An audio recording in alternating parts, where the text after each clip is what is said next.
July 10th, 1942. The Aleutian Islands. A desolate chain of volcanic rocks stretching between Alaska and Siberia. It is a place where the fog is so thick you can taste it, and the wind is cold enough to freeze the blood in your veins. A U.S. Navy PBY Catalina is on a routine patrol over Akutan Island. The crew is bored. They are looking for Japanese submarines, but all they see is endless green muskeg and gray water. Then the pilot, Lieutenant Bill Tice, spots something. A glint. A reflection of metal in the middle of a grassy bog. He banks the aircraft for a closer look. His heart skips a beat.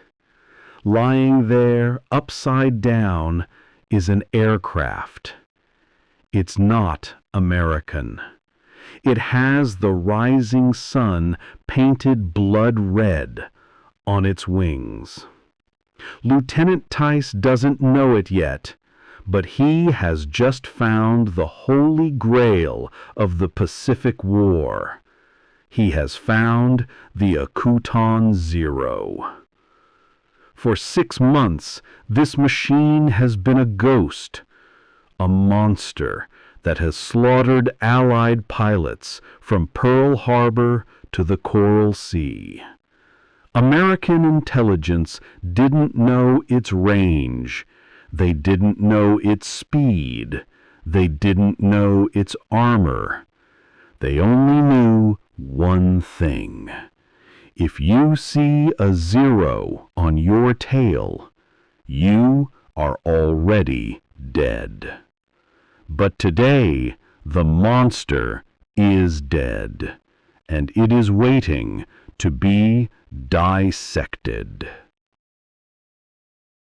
To understand the magnitude of this discovery, we have to understand the fear. In 1941, the Mitsubishi A6M was not just a fighter plane. It was a technological shock. Before the war, Western experts dismissed Japanese aviation. They believed Japanese pilots were nearsighted and their planes were cheap copies of Western designs. When the Zero appeared, those experts went silent. The Zero could fly for over 1,600 miles without refueling, 3 times the range of a European fighter. It could outturn a British Spitfire. It could climb faster than an American Wildcat. It was armed with 2 20mm cannons that could shred a fighter in a single burst. Claire Chennault, leader of the Flying Tigers, warned the U.S. military, "Whatever you do, do not try to dogfight this plane. You will lose." For the first 6 months of the war, the Zero maintained a kill ratio of nearly 12-1. The myth grew. Was it made of a new secret alloy? Did it have a radar? Was the engine magical? The Allies were fighting blind. They needed a specimen. They needed to touch it, break it, and learn how to kill it. They had found wrecks, of course, but they were always smashed piles of burning aluminum. The Zero was built so lightly that when it crashed, it disintegrated. Until a young pilot named Tadayoshi Koga made a fatal mistake over a frozen island in Alaska. June 4th, 1942. The day that decided the war. While the main Japanese fleet was steaming toward Midway for the climactic battle, a smaller diversionary force attacked Dutch Harbor in the Aleutian Islands. Among the attackers is Flight Petty Officer First Class Tadayoshi Koga. He is 19 years old, small, disciplined, and proud. He flies in A6M2 Model 21, serial number 4593. It is a brand new machine, having rolled off the assembly line just months ago. Koga and his wingmen strafe the harbor. They shoot up a PBY Catalina floating in the bay. They kill soldiers on the ground. It is a successful raid. But as Koga pulls up from a strafing run, luck turns against him. On the ground, a frantic mix of U.S. soldiers is firing everything they have into the air: rifles, machine guns, anti-aircraft cannons. A single bullet, likely a .50 caliber round, tears through the sky. It doesn't hit the engine. It doesn't hit the pilot. It hits the oil return line. Koga feels the vibration before he sees the gauge. His oil pressure is dropping. His engine, the masterpiece Nakajima Sakai, is bleeding to death. He cannot make it back to his aircraft carrier, the Ryujo, which is 200 miles away. But Koga is prepared. The Japanese have designated an emergency landing site on Akutan Island, a flat, green meadow where a submarine is waiting to pick up downed pilots. He radios his flight leader, "I am going down at the designated point." His wingmen flank him. They watch over him like hawks as his engine begins to seize. Koga lowers his landing gear. This is standard procedure. He wants to save the plane. He believes he can land, burn the aircraft to prevent capture, and escape on the submarine. Below him, the ground looks perfect. Smooth, flat, green. But Alaska is a land of deception. That grass is not solid ground. It is muskeg, a swampy mixture of water, moss, and mud, deceptive enough to swallow a man whole. The moment the main wheels touch the muskeg, disaster strikes. The wheels sink instantly. The drag is catastrophic. The 5,000-pound aircraft whips violently forward. The tail rises, the nose slams into the mud. The Zero flips onto its back. The canopy is crushed into the mud. Koga's neck is broken instantly. He dies without pain, hanging upside down in his cockpit, suspended by his harness. Above, his two wingmen circle. Their orders are clear. If a Zero lands in enemy territory, destroy it. They dive to strafe the wreck. They need to burn it. They need to hide the secrets. But then they hesitate. They see no fire. They see no movement. They believe Koga might still be alive, perhaps unconscious. They cannot bring themselves to kill their friend. After circling for minutes, low on fuel, they make a fateful decision. They turn back to the carrier. They leave the Zero intact. They thought the Americans would never find it in this frozen wasteland, or that the plane would sink into the swamp and disappear forever. They were wrong. For 5 weeks, the Zero slept in the cold mud, waiting. The recovery operation began the next day. It was not a mission of glory, it was a mission of grave robbery. The U.S. Navy knew that extracting a 5,000-pound aircraft from a frozen swamp without breaking it would be a nightmare. The muskeg was like quicksand. The more they pulled, the deeper it sank. They built a wooden skid. They wrapped heavy cables around the fuselage. Inch by inch, using brute force and tractors, they dragged the dead monster out of the mud. But first, they had to deal with the pilot. When they pried open the crushed canopy, they found Tadayoshi Koga. He was still strapped in, hanging upside down. His body was preserved by the freezing cold. It was a grim moment. These men had lost friends to Zeros. They hated the enemy. But looking at the small, broken body of a 19-year-old boy, the hatred paused for a moment. They cut him out of the harness. They searched his pockets for intelligence, but found little. They buried him on a nearby hill with a simple wooden cross. Tadayoshi Koga was left behind in the cold earth of Alaska. But his machine was going to sunny California. The aircraft was loaded onto the USS St. Hiel and shipped to Seattle, then transported secretly to North Island Naval Air Station in San Diego. The golden ticket had arrived.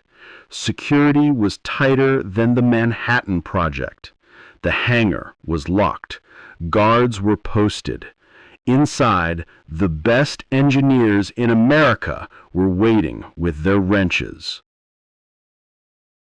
August 1942. The autopsy begins. As the American mechanics stripped the Zero down to its skeleton, they were baffled. They expected a tank. They found a kite. The Japanese engineers had used a revolutionary new alloy called extra super duralumin. It was incredibly strong, but incredibly light. But to save weight, they had drilled holes in every non-essential piece of structural steel. They had sacrificed everything for speed and range. And then the Americans found the shocking truth, the reason why the Zero was so agile. There was no armor plate behind the pilot's seat. There were no self-sealing fuel tanks. In an American plane, the fuel tanks were lined with rubber. If a bullet hit them, the rubber would swell and seal the hole. In the Zero, the tanks were just thin aluminum cans. The engineers realized the chilling philosophy behind the design. The Zero was built like a samurai sword, sharp, fast, and deadly, but brittle. It assumed the pilot would never get hit. It prioritized the mission over the man. American planes were built like tractors, heavy, rugged, designed to bring the pilot home. This was the first crack in the myth. The Zero wasn't magic. It was a compromise, a gamble, and now it was time to see if that gamble held up in the sky. Lieutenant Commander Eddie Sanders was the man chosen to tame the beast. He taxied out. The Nakajima Sakae engine, repaired and tuned, purred perfectly. He took off. Over the next month, Sanders flew the Akutan Zero for 24 test flights. He pushed it to its limits. He dogfought against Wildcats, Corsairs, and P-38s. And in the air, the Invincible Zero began to reveal its secrets. Sanders discovered something that no intelligence report had ever mentioned. At low speeds, under 200 miles per hour, the Zero was a ballerina. It could turn inside a phone booth. The controls were feather light. But as Sanders pushed the throttle and the speed climbed above 200 knots, something strange happened. The ailerons, the flaps on the wings that make the plane roll, became heavy. At 250 knots, they were stiff. At 300 knots, they were like concrete. The Zero simply refused to roll. This was the Achilles heel. The massive ailerons that gave the Zero its incredible low-speed agility became a curse at high speeds due to aerodynamic pressure. Sanders realized, at high speed, a Zero cannot turn right quickly. The torque of the engine combined with the stiff controls made a hard right turn nearly impossible. And there was one more flaw, a flaw in the engine itself. The Sakae engine used a float-type carburetor, like a motorcycle. If Sanders pushed the stick forward abruptly to dive, creating negative G-force, the fuel would float up, the engine would starve, and it would sputter and cut out. American planes used fuel injection. They could dive instantly without losing power. Sanders landed with a grin. He had the blueprint to kill the monster. The data from the Akutan Zero was rush-delivered to the fleet. It changed everything. New tactics were issued immediately. Never dogfight a Zero at low speed. That is his game. Keep your speed high. Above 250 knots, you are the master. If a Zero is on your tail, dive hard. His engine will choke. Then roll hard to the right. He cannot follow you. The mystique was gone. The Zero was no longer a ghost. It was just a machine with bad high-speed handling and fragile fuel tanks. When the new F-6F Hellcat arrived in 1943, designed specifically with the lessons learned from Akutan, it was a massacre. The Great Marianas Turkey Shoot was the result. Tadayoshi Koga died thinking he had failed. He died believing his mistake had brought shame upon his family. He was wrong. His mistake didn't just bring shame, it brought ruin. Historian Masatake Okumiya, who helped design the Zero, later wrote, "The acquisition of Koga Zero was no less serious than the Japanese defeat at Midway. It did much to hasten our final defeat." Sometimes wars are won by generals and atomic bombs, but sometimes the course of history is changed by a single bullet, a patch of deceptive grass, and a 19-year-old boy who never made it home.